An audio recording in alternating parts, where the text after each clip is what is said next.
소설은 문장이라는 좀 객관들이 있더라고요. 예. 그런데 그것도 바꿔야 됩니다. 시하고 소설하고 문장이 다르다는 고정관념을 버려야 돼요. 옛날에 저도 이제 시집을 3번 내고 소설로 이렇게 넘어왔는데, 그때 시를 쓸 때는 이 행간 구분 없이 쭉 산문처럼 이어붙여놓고 다듬고 다시 행가리 연가리 하고 다시 살펴보고 그러면서 다시 또 쫙 붙여놓고 검색하고 있거든요. 시는 작가의 내적 고백이고 산문은 모든 사람의 사고 고백이다, 이렇게 얘기를 할 수 있고요. 그 다음에 시는 문장이 짧다, 산문은 문장이 길다. 그 다음에 시는 독자에게 감동을 줘야 한다, 산문은 독자를 설득해야 된다. 그 다음에 시는 압축되고 함축된 문장을 쓰고 산문은 자세하고 구체적인 문장을 쓴다. 시는 상큼하고 멋스러운 분위기가 있고 산문은 지루하고 답답한 느낌이 좀 있다. 이렇게 구분을 제가 할 수 있는데, 그 밖에도 선생님들이 이제 쓰다 보면 다른 점을 많이 발견할 수 있겠죠. 그런데 이 고정관념을 확 바꿔야 됩니다. 시와 산문 문장 구조가 전혀 다르지 않다. 요새 산문식이 있고 그러지만, 그 다음에 저는 한 10여 년 전부터 아침에 일어나서 이제 컴퓨터 앞에 앉으면 시 한 편씩을 블로그에 올려요. 그러니까 읽는 거예요. 그 시가 뭐 잘 됐느냐 못 됐느냐, 훌륭하냐 나쁘냐는 전혀 따지지 않습니다. 그 시는 어떤 한 사람이, 시인이 자기의 영혼을 거기다가 전부 불어넣은 거예요. 잘 됐든 못 됐든. 그러니까 그거를 이렇게 베껴 쓰는 그 과정을 통해서 그 사람의 그 열정, 영혼 이런 거를 내가 흡입하는 거예요. 그래서 그거를 매일 하고 있습니다. 그래서 뭐 중국 시인도 있고 프랑스 시인도 있고 뭐 하다 보면 일본 시인들도 있고 우리나라 시인들도 있고 시집이 생기는 대로 쭉 하는데, 여러분한테도 제가 권해드리는 거예요. 가까운 데 있는 시집부터 손에 들어오면 하루 한 편씩 손으로 비켜 쓰든 컴퓨터로 비켜 쓰든 비켜 쓰시면 이게 그 시의 결, 문장의 결, 그 다음에 그 쓴 사람의 영혼 이런 것들을 느낄 수 있습니다. 그래서 그게 나도 모르게 내 거가 되는 거예요. 그래서 시와 산문이 다르다, 문장이 다르다는 생각을 싹 없이고 시든 산문이든 똑같이 시에는 군더더기가 없죠. 시에는 빼버리고 다듬고 신축하는데, 산문도 그래야 됩니다. 산문은 막 써도 된다고 생각하는 게 잘못이에요. 그 시처럼 다듬어진 문장을 이어붙인 게 산문이다, 이렇게 생각하시면 딱 맞습니다. 그러니까 한 글자도 빼버리면 안 되고 한 글자도 붙여도 안 된다. 그렇게 옛날에 프로벨마 이런 사람들이 얘기했어요. 문장이라는 거는. 그 시나 산문이랑 똑같습니다. 그러니까 여러분들이 내가 시를 쓴다고 생각하고 압축되고 함축된 문장을 쓰셔가지고 그거를 이어붙여요. 한 줄 한 줄. 그래서 소설을 쓰든 수필을 쓰든 하시면 굉장히 여러분들이 생각 외로 힘있는 글을 쓰실 수 있을 거예요. 그러니까 그게 버릇이 돼야죠, 버릇이. 그러니까 그냥 아무 생각하지 마시고 하루에 한 편 시 쓰기, 그렇게 남의 거 비껴 쓰기. 그 다음에 문장을 쓸 때는 시를 쓴다는 마음가짐으로 군더더기 없는 글을 쓰다가 그걸 이어붙인다, 이렇게 생각하시면 됩니다. 그래서 그 공부하기 전에 제가 이제 오늘 공부하는 것 전에 이 말씀을 드리고 가는 거예요. 모두 모으는 게 중요해요. 자서전 몇 년이면. 하여튼 자기하고 관계된 모든 거를 우선 모으고, 그 다음에 목록 작성은 모은 자료를 목록을 만들어야 돼요. 쭉 번호를 매겨가지고 목록을 만들면서 그 기억을 다듬어가면서 하나하나 자료에 대한 글의 소재를 정리해야 돼요. 마음속으로 아니면 손으로 한번 써주고. 그 다음에 이제 할 일은 연표 작성하기거든요. 그러니까 목록을 참고해서 자세한 연대기를 작성해요. 그 다음에 목차 만들기. 그 목차로 설계도를 그려가지고 글쓰기 순서를 정하는 거죠. 그 다음에 이제 정리를 하는 겁니다. 그거를 이제 하는 거를 자세한 거를 다음 자료 모으기와 목록 작성하기 이런 걸 어떻게 하느냐.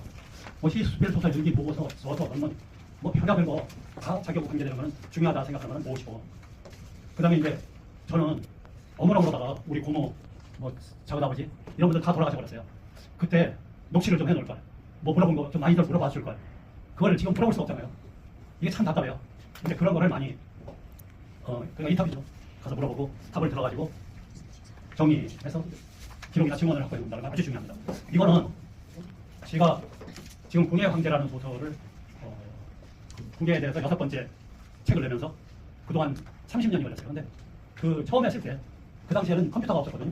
손으로 글을 썼을 때 94년도인데 컴퓨터가 있긴 있었는데 하여튼 뭐 그래서 그때는 그 강원도 철원의 골짜기 그 노인정 같은 데 가서 막걸리 사가지고 가서 대접해가면서 청취하고 자료 수집을 해가지고 썼거든요. 근데 요즘은 여러분들이 얼마나 행복한지 컴퓨터 켜놓고요, 인터넷으로 검색하면 그냥 바로바로 나와요. 그리고 그때 가가지고 사람들한테 그 물어봤던 거, 그 기억이라는 게 사람이 참 부정확하잖아요. 근데 인터넷으로 검색을 하면요, 수많은 사람들의 다른 의견을 들을 수 있고 또 그거를 종합해서 친절하게 해놓은 글도 많아요. 그러니까 좀 힘드셔도 컴퓨터를 하셔야 돼요. 그게 얼마나 빠른지 이 손가락 2개 가지고 이렇게 하더라도 그걸 하셔야 돼요. 당장 하시고 뭐 노트북 가지고 오셔가지고 얘기하면 저하고 제가 아는 데까지 알려드리고 할 테니까 두려워하지 마시고 하세요. 그 다음에 이제 이런 자료가 있으면 번호를 내게 돼요. 쫙 정리 목록 작성해놓고 번호가 있잖아요. 그 다음에는 하나하나마다 카드를 만들어야 돼요. 카드. 그래서 자료카드인데요, 그게. 그걸 연대별, 주제별 뭐 이렇게 해가지고 분류해가지고 목차를 만들 수 있거든요. 그래서 이제 글쓰기를 할 때는 그 카드를 보면 아, 이 자료가 어디 있는지 알아요.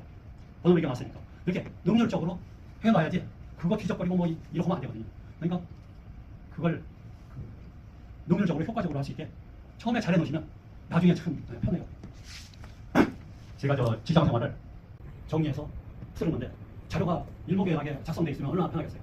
그 다음에 이제 공예황제 이거를 뭐라고 해서 대강 한 토막을 한 거죠. 그러니까 그 우리가 배우면 신라말 신성여왕 때 그 원정의 애농이난이 일어나요. 청주에서. 그 다음에 이제 그 축주에서 기원이 또 나를 일으키고 그래서 궁예가 이제 그 다음에 이거 궁예가 축주 기원의 무리에 갔다가 대접이 형편없어가지고 고생하니까 양길이 하러 가요. 양길이 궁예한테 병사를 내주고 이렇게 해가지고 신라 최치원이 그 다음에 발해 대예가 뭐 죽어가지고 하여튼 대현상이 죽으니까 대예가 왕위에 올랐다 뭐 이런 거. 그 다음에 궁예가 국호를 고려로 하고 내관직을 설치했다. 뭐 이런 거를 이건 좀 자세하게 그 연표를 작성을 하셔야 됩니다. 역사소설 쓸 때는 자기 집안 연표 만드는 거하고 똑같아요. 차분히 몇 년도에 무슨 일이 있었고 그때 신라는 어땠고 고구려는 어땠고 못도 어땠고 사건이 있으면 다 정리를 해놔야 돼요. 왜? 주인공이 이렇게 쭉 가다가 아니 발해에서 무슨 사건이 있어가지고 주인공의 움직임이 그 영향을 받을 수 있거든요. 그 다음에 이렇게 길이 막히면 중국에서 일어난 일을 끌어다가 외울 수도 있어요. 쓸 수도 있어요. 그러니까 연표 작성하고 이 연표 작성하면 절반은 썼다. 소설이면 소설, 글 절반은 썼다 그래요. 여기까지 아까 말씀드린 대로 자세하게 정리를 해놨다 그러면 절반은 쓴 거예요. 그 다음에 뭐 하나하나 덧붙여서 써나가면 되는 거예요. 주인공을 내서가지고 뭐 저 공예하고 기원이하고 싸움을 붙인다든지 경환이하고 싸움을 붙인다든지 여기 기록에 보면 전쟁한 것도 다 나오거든요. 그런 얘기 그냥 쓰면 됩니다. 그 다음에 이제 목차 만들기인데 이게 됐으면 연표가 됐으면 목차를 만들어야 돼요. 그래서 의미 있는 단장마다 이제 소제목을 뽑고 그 다음에 소제목은 그 케미스 속에 들어있는 문서의 라벨과 똑같은 거예요. 소제목. 그걸 만들고 그 다음에 이제 큰 제목도 붙이고 소제목을 주제별로 묶어가지고 큰 제목 붙이는 거고 그 다음에 이제 거기까지 되면 자서전 제목이 저절로 생기죠. 아, 이 내용이 이렇게 흘러가는구나. 그러면 이렇게 제목 붙이면 되겠다. 뭐 참여록으로 하든지 고백록으로 하든지 아니면 히틀러처럼 나위투쟁으로 하든지 뭐 전두환이처럼 한강에서 북악가지라고 하든지 뭐 이렇게 할 수 있는 거죠. 그 다음에는 목차. 아까 이 책 한 권씩 드린 거예요. 그 책의 목차가 이렇습니다. 그 다음에 이게 궁예황제 목차가 일부가 이렇거든요. 그래서 이런 걸 대강 정해놓으면 이야기가 흘러가요. 쥐들 이 안에서 주인공이 이 정도를 만들어 놓고 좀 시간이 흘러가도록 놔두고 주인공들을 뭐 요새 필드에 놔두면 쥐들끼리 돌아다니면서 이야기를 만듭니다. 머릿속에서 어른이 되어 결혼생활 부모가 되어 중년으로 접어들어 할아버지 할머니가 되어 노년을 보내며 해당하면 모든 사람의 일생이 저렇지 않겠어요? 기본이죠. 기본이에요. 그게 모범답안이라고 생각합니다.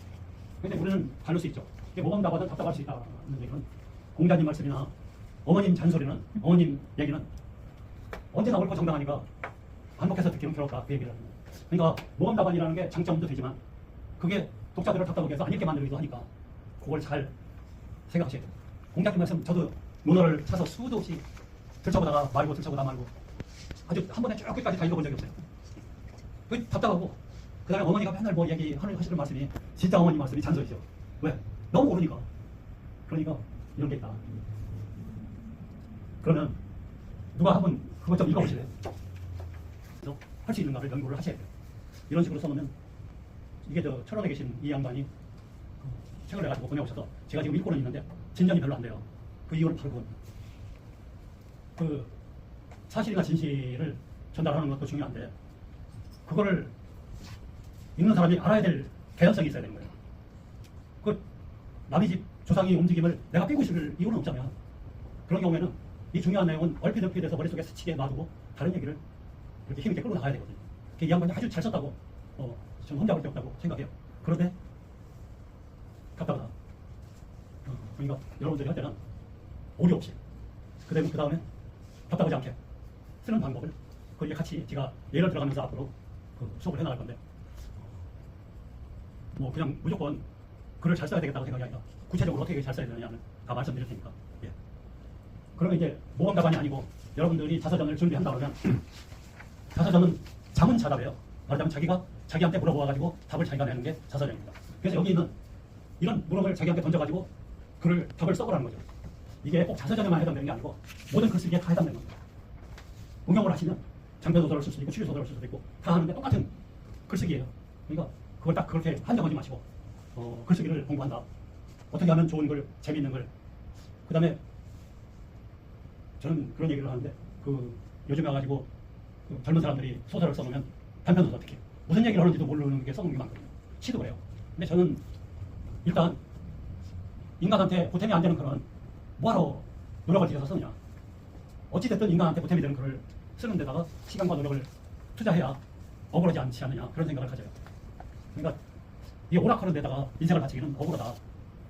뭔가 인생이 인간한테 도움되고 사회를 위해서 조금이라도 보탬이 되는 일을 하고 싶고 글을 한 줄을 써도 그런 쪽으로 써야 되지 않느냐 제 생각이에요. 생각은 전부 사람마다 다르니까요. 그래서 그럼 뭘 쓸 거냐. 이름에 얽힌 이야기는 이 같은 거를 써보는 거예요. 제가 이름이 강병석인데 제 형이 하나 있었어요. 어쨌든 뭐 제작분권이라죠. 그걸 떼보면 있어요. 강병선이에요. 그러니까 가운데 잡을병자하고 착할 선자. 그런데 일찍 죽었어요. 잉크가 마르기 전에 죽었다고. 그래서 이제 그때는 그 동네 구장이라고 그래요. 그 면사무소가 한 20리 잔뜩 되는데 떨어지는데 버스도 없어요. 걸어가야 되거든요. 그래서 부장한테 우리의 출생신고 좀 해달라고 아버지 부탁을 했단 말이에요. 그러니까 이 사람이 갔어요. 덜렁덜렁. 가가지고 일을 보다가 생각하니까 이거 출생신고 해달라고 그랬네. 그래서 뭐라고 짓지? 어쩌고 그러다가 그 형 이름을 보니까 잡을병자 착할 선자거든. 그러니까 이거 잡을병자 돌림으로 하면 되겠구나 그래가지고 강병원하고 석자는 주석석자를 해버렸어요. 그게 우리 집 돌림자는 착할 선자인데 엉뚱한 걸로 올려버린 거예요. 그래서 강병석이 됐는데 이 성명하고는 엄청 좋아요. 강병석이. 너무 좋아서 감당을 못한다고 해요. 지금.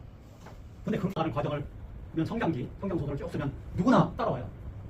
그 다음에 어떻게 되지? 어떻게 되지? 하고 하는데 뭐 내가 강남에서 돈 많이 벌어가지고 뭐 이렇게 잘 살고 뭐 어쩌고 이런 얘기 해봤자 그런 얘기는 뭐 별로 재미가 없는 거예요. 그 어려운 환경을 극복해가면서 세상과 싸워가는 얘기.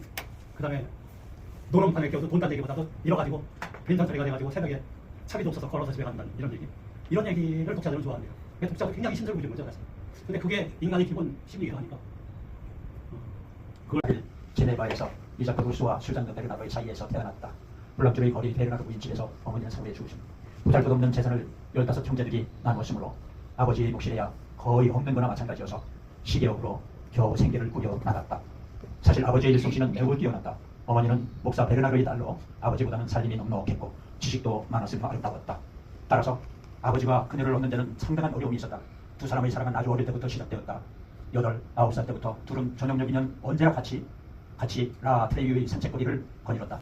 10살 땐 서로 떨어질 수 없는 사이가 되었다. 공감, 바로 성격의 일치가 습관 위에 길러진 애정을 한층 강하게 만들었다. 천성이 어질고 다정다감한 두 사람은 서로의 뜻이 맞닿을 때만을 기다리고 있었다. 아니, 오히려 그 시기가 두 사람을 기다리고 있었다. 그리하여 어느 편이 먼저랄 것도 없이 상대편을 맞이하려 활짝 열어젖힌 가슴에 자신의 마음을 내던졌던 것이다.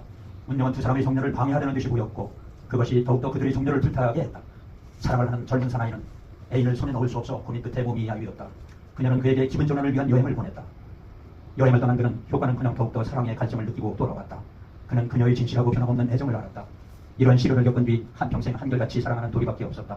두 사람은 그러한 사랑을 맹세했고 하늘도 그들의 맹세를 축복했다. 루스의 참여로.